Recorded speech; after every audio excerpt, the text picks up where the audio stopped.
Tak terima dua terdakwa pembunuh Sherlina divonis bebas, ayah korban serang mobil pengacaranya.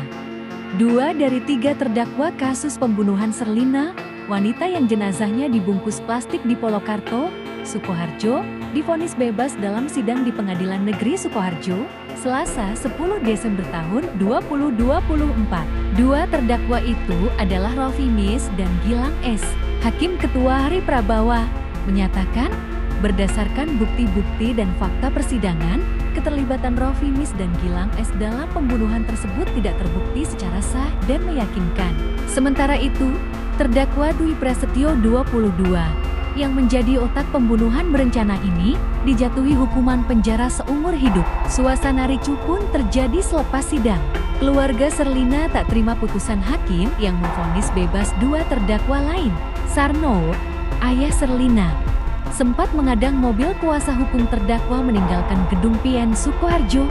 Dari hasil rekonstruksi kepolisian, Sherlina, perempuan asal Jumapolo, Karanganyar, dibunuh dengan keji oleh tiga terdakwa pada 10 April tahun 2024. Jenazahnya kemudian ditemukan di sungai pada 14 April tahun 2024 dalam kondisi terbungkus plastik. Usai persidangan, keluarga korban yang tidak terima atas vonis tersebut mencoba mengejar ketiga terdakwa yang keluar dari ruang sidang. Ketiga terdakwa yang mendapatkan pengawalan ketat dari pihak kepolisian berhasil masuk mobil tahanan. Saat mobil tahanan sudah meninggalkan PN Sukoharjo, keluarga yang datang kemudian menggeruduk mobil pengacara terdakwa. Mobil itu sempat dipukul berkali-kali oleh massa. Sontak, mobil tersebut terburu-buru tancap gas meninggalkan PN Sukoharjo. Laju mobil terhenti saat ayah Sherlina, Sarno, menempelkan badannya ke kap mobil dan berpegangan pada wiper mobil.